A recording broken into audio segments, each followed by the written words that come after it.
É das coisas mais importantes da gestão, a cultura organizacional.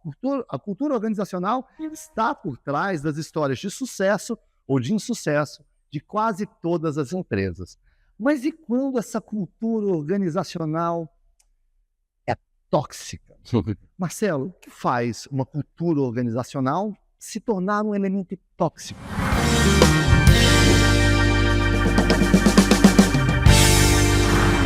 Cara, legal isso. Isso influencia tanto, né, ao desempenho, a performance das pessoas, o resultado, né?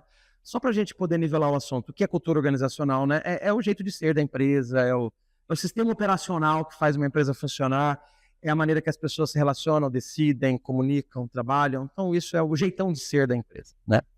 E esse jeitão de ser, ele tem que ser bem trabalhado, porque isso vai influenciar o comportamento organizacional, ou seja, vai influenciar o jeito das pessoas trabalharem. E se esse jeito de ser é tóxico, certamente o jeito de trabalhar não vai ser bom. As pessoas vão trabalhar se protegendo, se resguardando, ou não vão querer trabalhar, vão pedir demissão, ou então não vão se engajar. O clima organizacional, que é o ambiente, não vai ser saudável, então só tem prejuízo nisso, né? Mas eu penso o seguinte, Alexandre, como estudioso, eu estudo muito gestão da mudança e gestão da cultura, os dois assuntos andam juntos, né? Eu vejo que tem dois tipos de cultura tóxica, eu acho que é bom explicar isso.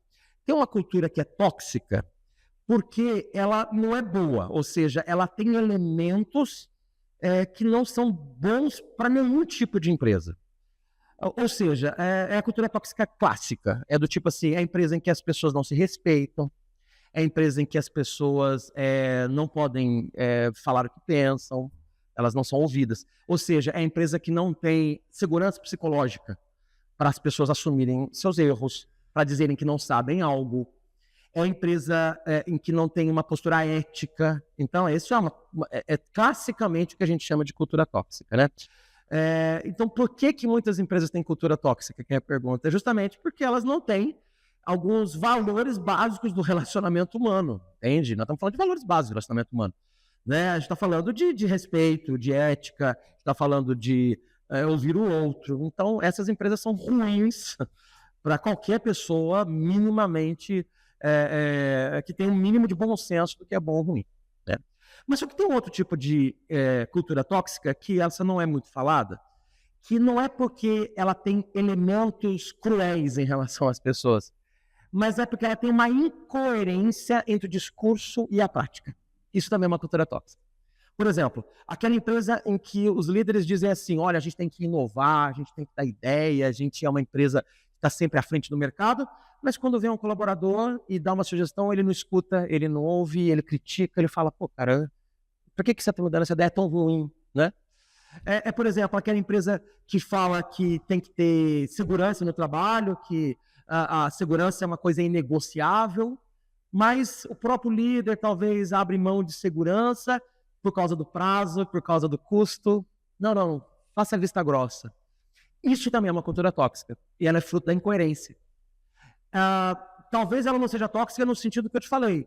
As pessoas não se respeitam, as pessoas não são éticas, mas de certa forma ela gera um sentimento dúbio assim nas pessoas. Fala, peraí, mas o que é para fazer? É para fazer o que você fala ou para fazer o que você faz? É para fazer o que está escrito no quadro ou é para fazer o que o dia a dia está mandando fazer? Então, eu digo que isso também é uma cultura tóxica. Então, nesse caso, ela acontece como fruto da incoerência. E essa incoerência pode acontecer porque a empresa talvez queira alguma coisa, mas não está conseguindo praticar, então no dia a dia é mais cruel do que o que ela queira. Ou então ela não sabe o que ela quer. Na verdade, talvez ela só escreva no PowerPoint, talvez ela só coloque no quadro aquilo que ela entende que ela deveria ser, ou que ela entende que ela que é pior ainda, mas na essência ela está perdida. Ela no dia a dia ela faz outra coisa porque ela só escreveu, mas não buscou viver. Então eu acho que a cultura tóxica, ela de qualquer forma, ela é muito ruim para o colaborador. Eu acho que a primeira que eu citei, ela é pior ainda, porque ela fere, de certa forma, até a dignidade humana, mas a segunda, ela fere a performance das pessoas e, consequentemente, também os resultados do negócio. Bacana, Marcelo. É legal você trazer à tona essa questão da incoerência entre o que ela prega e o que ela faz, porque a cultura tóxica ela é uma disfuncionalidade. é algo que vai contra a própria função da cultura. A função da cultura é conseguir exercer com sustentabilidade os pilares que ela mesma desenhou, né? De missão, de visão, de crescimento, de ser líder de mercado, enfim. Então, ela é uma disfuncionalidade. Agora, é interessante a gente dizer que uma empresa pode ser disfuncional sem ser tóxica. Por exemplo, há empresas que são imersas na burocracia. A burocracia não deixa necessariamente ninguém doente no caminho, ela não é malévola, né? Mas é uma disfunção, né? Porque a função da empresa não é ser lenta, burocrática, né? Eu conheço uma empresa do varejo, já não existe mais, e a pessoa até é conhecida minha, e essa pessoa, uma empresa pequena, ela era obcecada com qualidade. Olha a disfuncionalidade, ela era obcecada com qualidade, e até que uma única loja pequena de varejo, ele decidiu implantar um sistema de ISO. Qualidade. Qualidade, isso. Mas um sistema super complicado, caro, completamente desalinhado da realidade daquela... Qual foi o resultado de implantar um sistema de qualidade na loja? A piora da qualidade. Porque eles tinham que preencher um monte de manual, as meninas eram meninas de comércio, né? Enfim, uma função sem tanta erudição. Mais orientada para atender o cliente. Burocrática, não conseguia atender o cliente direito, que tinha que seguir uma normativa, ficava um auditor lá atazanando, piorou o atendimento, ou seja, isso é uma disfuncionalidade. Agora, a empresa tóxica é pior porque é uma disfuncionalidade que adoece as pessoas no caminho, que burla preceitos éticos e que não é sustentado, porque a hora que a casa cair, vai tudo pro buraco. Entendeu? Então, todo o ganho que ela obtém aqui será destruído em algum momento, seja pela destruição das pessoas que produzem isso, ou pela destruição da própria essência de ser, porque ela é disfuncional no mau sentido. Tá? Agora, a gente precisa tomar cuidado e traçar uma linha divisória, porque, assim, pressão não é sinônimo de toxicidade. E as empresas, elas querem ter alto desempenho.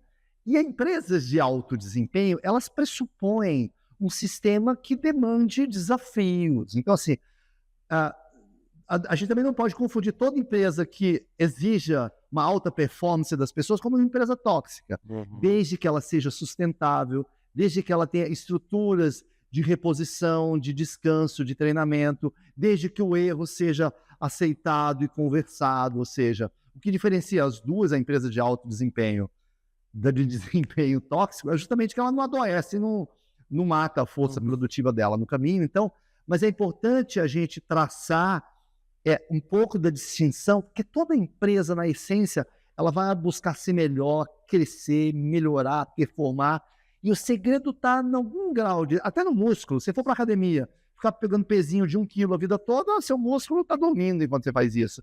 Tem que ter um nível, mas acho que o que traça essa distinção é a capacidade de fazer tudo isso de maneira leal, ética, com justiça, sustentável e coerente com os valores que ela mesma prega na parede. Cara, legal. E falando de cultura tóxica, então também vale mais uma consideração que nem toda cultura é tóxica também, né? Como você falou, pressão não necessariamente significa que a cultura é tóxica. Mas tem um outro elemento, cara. Às vezes a pessoa diz que a cultura não é boa, mas não é que ela é tóxica, é que ela não é o que eu gostaria que fosse. Aí, nesse caso, não existe um fit cultural entre o colaborador e a cultura da empresa. Por exemplo, tem empresas que são empresas extremamente burocráticas, hierárquicas, procedimentais, e elas são assim porque elas precisam ser assim. Aí coloca alguém lá que quer trabalhar mais solto, aí ela fala, essa cultura é tóxica. Não é tóxica, ela só não é do seu jeito. A mesma coisa ao contrário, né? A mesma coisa, uma empresa talvez que seja mais meritocrática e você quer trabalhar num ambiente mais colaborativo. Então, isso também vale a pena considerar. Não é que a cultura é tóxica, ela só não é do jeito que você precisa. Considerando isso, então fica uma dica aí para as empresas, para os profissionais, para os líderes, para os profissionais de RH. É bom definir claramente que cultura você precisa ter e também encontrar as pessoas que se alinham, que se adequem a essa cultura que a empresa precisa ter. Para que, então, fique mais fácil encontrar coerência entre o que as pessoas querem e o que a empresa precisa. Mas, além disso, nós precisamos ter práticas que são coerentes com o que a gente mesmo prega. E, claro, sem tirar o olhar de um ambiente bacana, gentil, feliz, com um clima organizacional saudável.